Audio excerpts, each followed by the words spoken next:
اب ہم شروع کرتے ہیں یونس علیہ السلام کا قصہ۔ یونس علیہ السلام ایک عظیم اور کریم نبی تھے۔ ان کا قصہ قرآن کریم میں ایک انوکھا قصہ ہے۔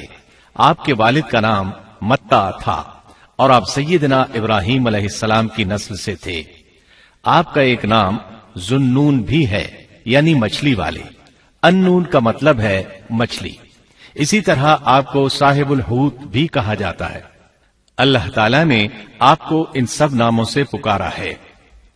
آپ کو ایک عظیم بستی کی طرف مبعوث کیا گیا۔ اس بستی کا نام نینوا تھا۔ یہ عراق کے شمال میں واقع تھی، موصل کے بالمقابل تھی۔ ان دونوں کے درمیان دریائے دجلہ واقع تھا۔ موصل دریائے دجلہ کے کنارے واقع تھا، جبکہ اس کے بالکل سامنے نینوا کی بستی تھی۔ امام ابن کثیر رحمت اللہ علیہ نے نینوا کے بارے میں اور ان آثار و باقیات کے بارے میں لکھا ہے جو ان کے زمانے میں موجود تھیں۔ وہاں کچھ بت تھے جو اوندھے منہ گرے پڑے تھے۔ اللہ تبارک و تعالی نے یونس علیہ السلام کو نینوا کی طرف رسول بنا کر بھیجا۔ سورۃ الصافات آیت 139 میں ہے، اور بے شک یونس رسولوں میں سے تھے۔ آگے اللہ آیت 147 میں فرماتے ہیں، اور ہم نے اسے 1,00,000 بلکہ اور زیادہ آدمیوں کی طرف بھیجا۔ یعنی ان کی تعداد 1,00,000 سے زیادہ تھی۔ رہا یہ سوال کہ لاکھ سے کتنے زیادہ تھے، اکثر علماء کرام نے وضاحت کی ہے کہ وہ 1,00,000 سے قریباً 20,000 زیادہ تھے۔ اس طرح بستی والوں کی تعداد 1,20,000 تھی، اور یہ سب کے سب کفر پر تھے۔ یونس علیہ السلام انہیں سال ہر سال دعوت دیتے رہے، لیکن وہ اپنے کفر ہی پر ڈٹے رہے۔ پھر انہوں نے سیدنا یونس علیہ السلام پر ظلم و جبر شروع کر دیا، انہیں دھمکیاں دی، مصائب و آلام سے دوچار کیا۔ مطلب یہ کہ جس طرح دوسرے انبیاء کرام کے ساتھ کیا گیا، ان کے ساتھ بھی وہی سلوک ہوا۔ آخر آپ نے اپنی قوم کو اللہ کے عذاب سے آگاہ کرتے ہوئے اعلان فرما دیا کہ فلاں دن تم پر عذاب آ جائے گا۔ پھر خود غصے کی حالت میں اس بستی سے نکل گئے، جبکہ اللہ تعالیٰ نے انہیں متعین دن کی مہلت دینے کی اجازت تو دی تھی، لیکن اس بستی سے نکل جانے کا حکم نہیں دیا تھا۔ جب آپ نے انہیں یہ مہلت سنائی تو خود غصے کی حالت میں بستی سے نکل گئے۔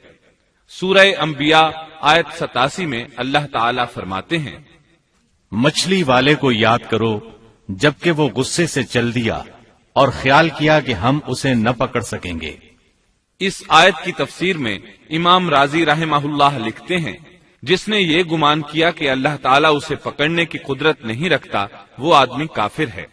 سیدنا امیر معاویہ رضی اللہ عنہ سے روایت ہے، انہوں نے سیدنا ابن عباس رضی اللہ عنہما سے کہا، آج رات قرآن کریم کی چند آیات کے معانی میں الجھ کر رہ گیا ہوں، مجھے کوئی راستہ سجھائی نہیں دے رہا کہ اس الجھن سے کس طرح نکلوں۔ مجھے بس آپ ایسے نظر آتے ہیں جو ان آیات کا مطلب بتا سکتے ہیں، کم از کم میں ان آیات کی تفسیر اور تعبیر نہیں سمجھ سکا۔ ابن عباس رضی اللہ عنہما نے پوچھا، وہ کون سی آیات ہیں؟ سیدنا امیر معاویہ رضی اللہ عنہ کہنے لگے، یونس علیہ السلام کا یہ خیال کرنا کہ اللہ تعالیٰ ان پر قدرت نہیں رکھتے۔ یہ سن کر سیدنا ابن عباس رضی اللہ عنہما نے فرمایا، اس سے مراد یہ نہیں، یہ لفظ قدر یہاں تنگی کے معنی میں آیا ہے، قدرت اور طاقت رکھنے کے معنی میں نہیں۔ اللہ تعالیٰ نے قدر بمعنی تنگی اور قدر بمعنی قدرت دونوں کا استعمال کیا ہے۔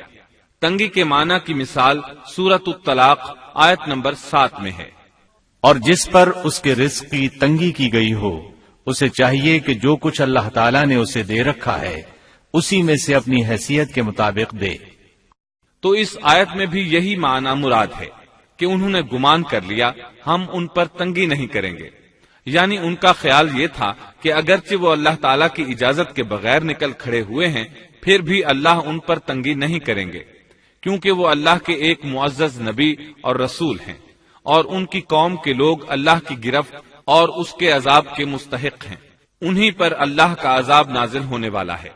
اس عذاب کی خبر انہیں پہلے ہی سنا دی گئی ہے اور مہلت دے دی گئی ہے، مگر وہ خود اگرچہ اللہ کی اجازت کے بغیر ہی چلے آئے ہیں، پھر بھی انہیں سرزنش نہیں کی جائے گی اور وہ کسی گرفت میں نہیں آئیں گے۔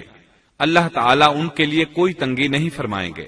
اللہ تعالیٰ سورۃ الانبیاء آیت 87 میں فرماتے ہیں، اس نے خیال کیا کہ ہم اسے پکڑ نہیں سکیں گے۔ مطلب یہ کہ ہم انہیں کوئی سزا نہیں کریں گے اور ان پر کسی طرح کی تنگی نہیں کریں گے، اور وہ سمندر کی طرف چل دیے۔ انہی دنوں میں عذاب الہی کی کچھ علامات نینوا بستی پر ظاہر ہونا شروع ہو گئیں۔ ایک بہت بڑا سیاہ بادل ان کی طرف بڑھنے لگا۔ اس بادل میں آگ کے شعلے دکھائی دینے لگے۔ ان لوگوں نے یہ بادل ان متعین دنوں میں سے پہلے ہی دن دیکھ لیا۔ اس کو دیکھتے ہی وہ سمجھ گئے کہ جس طرح سیدنا یونس علیہ السلام نے انہیں آگاہ کیا تھا، یہ عذاب ان پر نازل ہو کر رہے گا، اور جو عذاب سیدنا لوط علیہ السلام کی قوم پر آیا تھا وہ اس کے بارے میں بھی اچھی طرح جانتے تھے۔ وہ بستی ان کی بستی کے قریب ہی تھی، اس لیے وہ ڈر گئے۔ ان کے سردار جمع ہوئے اور کہنے لگے، جیسے تم سے پہلے لوگوں پر عذاب اترا کرتے تھے، تم پر بھی یہ نازل ہو کر رہے گا، جلدی کرو، سب جمع ہو جاؤ۔ چنانچہ انہوں نے اس بات پر اتفاق کر لیا کہ سیدنا یونس علیہ السلام نے بالکل سچ فرمایا تھا۔ اللہ کی قسم، یہ بالکل وہی عذاب ہے، تم اللہ کے عذاب سے نجات نہیں پا سکو گے۔ اس سے بچنے کی ایک ہی صورت ہے کہ تم ایمان لے آؤ اور توبہ کر لو۔ اس طرح وہ سب کے سب ایمان لے آئے، لیکن سیدنا یونس علیہ السلام وہاں موجود نہیں تھے۔ ان کی عدم موجودگی میں یہ سب کے سب یعنی 1,20,000 افراد ایمان لے آئے۔ انہوں نے پیوند لگے کپڑے پہنے اور اللہ کے حضور عاجزی، انکساری اور آہوزاری شروع کر دی، رونے لگے، اللہ سے بخشش مانگنے لگے، پھر اسی حالت زار میں باہر کھلے میدان کی طرف نکل آئے۔ ان کے سرداروں نے سب کو الگ الگ کر دیا، یہاں تک کہ ماں اور بیٹے کو بھی جدا کر دیا۔ سب اپنی اپنی جگہ پر یعنی ماں اپنی جگہ پر اور بیٹا اپنی جگہ پر آہوزاری کرنے لگے تاکہ ان پر اللہ تعالی کی رحمت نازل ہو جائے۔ یہ عذاب 3 دن تک ان کے سروں پر منڈلاتا رہا، اور یہ بھی مسلسل آہوزاری کرتے رہے، اپنی عاجزی ظاہر کرتے رہے، معافیاں مانگتے رہے۔ آخر کار اللہ تعالیٰ نے ان پر رحم و کرم فرما دیا اور عذاب کو ان سے پھیر دیا۔ اللہ تعالیٰ سورہ یونس آیت 98 میں فرماتے ہیں، چنانچہ کوئی بستی ایمان نہ لائی کہ ایمان لانا اس کے لیے فائدہ مند ہوتا سوائے یونس کی قوم کے۔ مطلب یہ کہ سابقہ امتوں میں سے کسی کے بارے میں یہ سننے میں نہیں آیا کہ پوری قوم ایمان لے آئی ہو۔ تمام بستیوں میں ایک بھی بستی ایسی نہیں تھی، بس ایک یونس علیہ السلام کی قوم ایمان لے آئی۔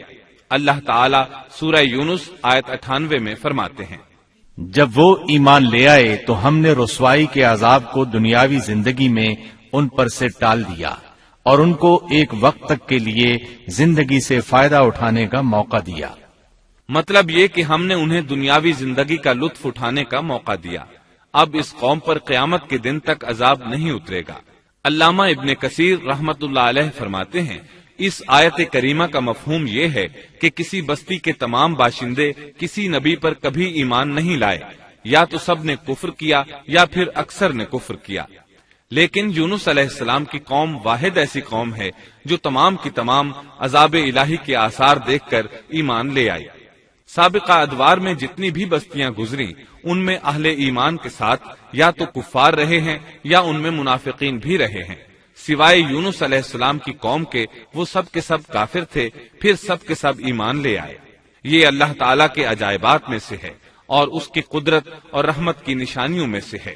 اب دوسری طرف کی سنیے، یونس علیہ السلام کو کچھ معلوم نہیں تھا کہ ان کی قوم کے ساتھ کیا ہوا۔ آپ تو غصے کی حالت میں بستی سے نکل کر سمندر کی طرف چلے آئے تھے۔ آپ ایک کشتی کی طرف آئے، اس میں سواریاں اور ساز و سامان لدا ہوا تھا۔ اللہ تعالیٰ سورۃ الصافات آیت 140 میں فرماتے ہیں، جب وہ بھاگ کر بھری کشتی پر پہنچے، کشتی روانہ ہوئی، موجیں اٹھی، سمندر میں طغیانی آئی، یوں لگتا تھا کہ بس ابھی غرق ہوئے۔ کہنے لگے، بوجھ ہلکا کرو، اپنا ساز و سامان سمندر میں پھینک دو۔ چنانچہ انہوں نے اپنا اپنا ساز و سامان سمندر میں پھینک دیا۔ اس طرح کشتی کچھ ہلکی ہو گئی، لیکن ضرورت کے مطابق ہلکی نہ ہو سکی۔ اب وہ کہنے لگے، کسی کو سمندر میں گرانا ضروری ہے تاکہ کشتی مزید ہلکی ہو جائے، ورنہ یہ ڈوب جائے گی۔ جلدی کرو، قرعہ ڈالو۔ جس کے نام کا قرا نکلتا جائے اسے سمندر میں گراتے جاؤ اور بار بار یہ عمل دہراتے جاؤ یہاں تک کہ کشتی ہلکی ہو جائے۔ چنانچہ قرا ڈالا گیا، سب سے پہلے یونس علیہ السلام کا نام نکلا۔ سب کہنے لگے نہیں، یہ تو ایسے نہیں ہیں، ان کے چہرے پر تو سجدوں کے نشانات ہیں، انہیں رہنے دو، پھر قرا ڈالو۔ چنانچہ پھر قرا ڈالا گیا، پھر انہی کا نام نکلا۔ سب نے تعجب کیا۔ تیسری مرتبہ پھر قرا ڈالا گیا، اس بار پھر یونس علیہ السلام ہی کا نام نکلا۔ اللہ تعالیٰ سورۃ الصافات آیت 141 میں فرماتے ہیں، پھر قرآن اندازی ہوئی تو یہ مغلوب ہو گئے۔ ہر بار انہی کا نام نکلا، آخر کار ان لوگوں نے انہیں پکڑ کر سمندر میں گرا دیا۔ تو پھر انہیں مچھلی نے نگل لیا۔ حوت بڑی مچھلی کو کہتے ہیں۔ اللہ تعالیٰ نے حوت کو القاء فرمایا، انہیں کھانا نہیں، نہ ان کے جسم کو کوئی گزند پہنچے۔ یہ اس مچھلی کو اللہ تعالیٰ کے احکامات تھے۔ اللہ تعالیٰ سورۃ الصافات آیت 142 میں فرماتے ہیں، تو پھر انہیں مچھلی نے نگل لیا اور وہ خود اپنے آپ کو ملامت کرنے لگے۔ یعنی وہ سمجھ گئے کہ بار بار جو ان کا نام قرآن اندازی میں نکلتا رہا ہے تو وہی مقصود ہیں، چنانچہ خود کو ملامت کرنے لگے، اور یہ ملامت توبہ کی ابتدا ہے کہ انسان خود کو ملامت کرتا ہے۔ اب یونس علیہ السلام مچھلی کے پیٹ میں تھے۔ اللہ کی قدرت، آپ مچھلی کے پیٹ میں 3 دن تک رہے، بعض روایات میں 7 دن اور زیادہ سے زیادہ مدت 40 روز آئی ہے۔ آپ نے مچھلی کے پیٹ میں اللہ تعالیٰ کو پکارا۔ اللہ سورۃ الانبیاء آیت 87 میں فرماتے ہیں، آخر کار وہ اندھیروں کے اندر سے پکار اٹھے۔ علماء نے یہاں 3 اندھیروں کا ذکر کیا ہے، مچھلی کے پیٹ کا اندھیرا، سمندر کا اندھیرا اور رات کا اندھیرا۔ گویا ان پر یہ سارے اندھیرے اکٹھے ہو گئے تھے۔ اللہ سورۃ الصافات آیت 143 اور 144 میں فرماتے ہیں، پس اگر یہ پاکی بیان کرنے والوں میں سے نہ ہوتے تو لوگوں کے اٹھائے جانے کے دن تک اس کے پیٹ ہی میں رہتے۔ مطلب یہ کہ اگر آپ اللہ تبارک و تعالی کی تسبیح نہ بیان کرتے تو مچھلی کے پیٹ ہی میں رہتے۔ آپ نے دعا نہیں مانگی بلکہ اللہ عز و جل کی تسبیح بیان کی۔ روایات میں یوں بھی آتا ہے کہ جب مچھلی آپ کو سمندر کی اتھاہ گہرائی میں لے گئی تو آپ وہاں آبی مخلوقات کی تسبیحات کی آوازیں سننے لگے۔ گویا اللہ تعالیٰ نے انہیں القاء فرمایا کہ آپ بھی تسبیح کریں۔ اللہ سورۃ الانبیاء آیت 87 میں فرماتے ہیں، بالآخر وہ اندھیروں کے اندر سے پکار اٹھا کہ الہی تیرے سوا کوئی معبود نہیں، تو پاک ہے، بے شک میں ظالموں میں ہو گیا۔ چنانچہ یونس علیہ السلام نے اس تسبیح کے الفاظ کو یوں ادا فرمایا۔ امام احمد، امام ترمذی، امام نسائی اور دیگر ائمہ رحمہم اللہ نے یہ حدیث نقل کی ہے کہ یونس علیہ السلام کی وہ دعا جو انہوں نے مچھلی کے پیٹ میں مانگی تھی وہ یہی ہے۔ جو بھی مسلمان یہ دعا اپنی کسی حاجت میں مانگے گا، اللہ تعالیٰ اس کی دعا ضرور قبول فرمائے گا۔ یہ دعائے مستجاب ہے، مقبول دعاؤں میں سے ہے۔ اسی دعا کے بعد اللہ تعالیٰ نے یونس علیہ السلام کو اس پریشانی سے نجات عطا فرمائی۔ اللہ سورۃ الانبیاء آیت 88 میں فرماتے ہیں، تو ہم نے اس کی پکار سن لی اور اسے غم سے نجات دے دی، اور ہم ایمان والوں کو اسی طرح بچا لیا کرتے ہیں۔ ایک صحابی نے نبی کریم صلی اللہ علیہ وسلم سے پوچھا، اے اللہ کے رسول صلی اللہ علیہ وسلم، یونس علیہ السلام نے جو دعا مچھلی کے پیٹ میں مانگی، کیا وہ صرف انہی کے لیے تھی یا ان کے بعد اہل ایمان کے لیے بھی ہے؟ تو آپ نے فرمایا، یہ دعا یونس علیہ السلام کے لیے خاص تھی اور سب اہل ایمان کے لیے عام ہے۔ کیا تم نے اللہ تعالیٰ کا یہ فرمان نہیں سنا؟ اور ہم ایمان والوں کو اسی طرح بچا لیا کرتے ہیں۔ جو بھی اس دعا کو پڑھے گا اللہ اسے رنج و غم سے نجات دیں گے۔ ایک قول کے مطابق تقریباً 40 روز آپ کی شب و روز یہی دعا رہی۔ اس مدت کے ختم ہونے پر اللہ تعالیٰ نے آپ کی دعا کو قبولیت بخشی۔ مچھلی ساحل پر پہنچی، انہیں کنارے پر ڈالا اور واپس چلی گئی۔ اس بات کو اللہ تعالیٰ نے سورۃ الصافات آیت 145 میں یوں بیان فرمایا ہے، بس اسے ہم نے چٹیل میدان میں ڈال دیا اور وہ اس وقت بیمار تھے۔ آپ وہاں اسی طرح لیٹے رہے۔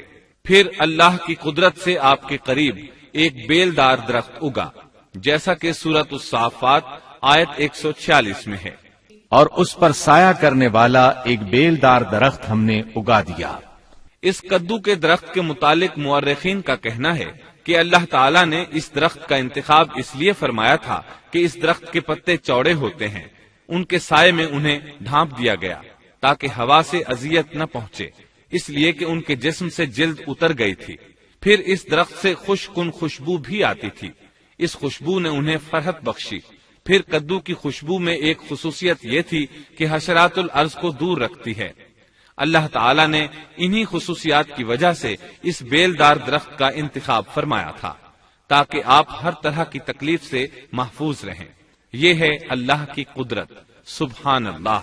اسی طرح مفسرین یہ بھی کہتے ہیں کہ اللہ تعالیٰ نے ان کے پاس ایک پہاڑی بکری بھیج دی، وہ آپ کے قریب آتی اور آپ کے سر کے اوپر اپنی ٹانگیں پھیلائے کھڑی ہو جاتی، اس طرح اس کے تھن آپ کے منہ میں چلے آتے اور آپ ان سے خواہش کے مطابق دودھ پیتے۔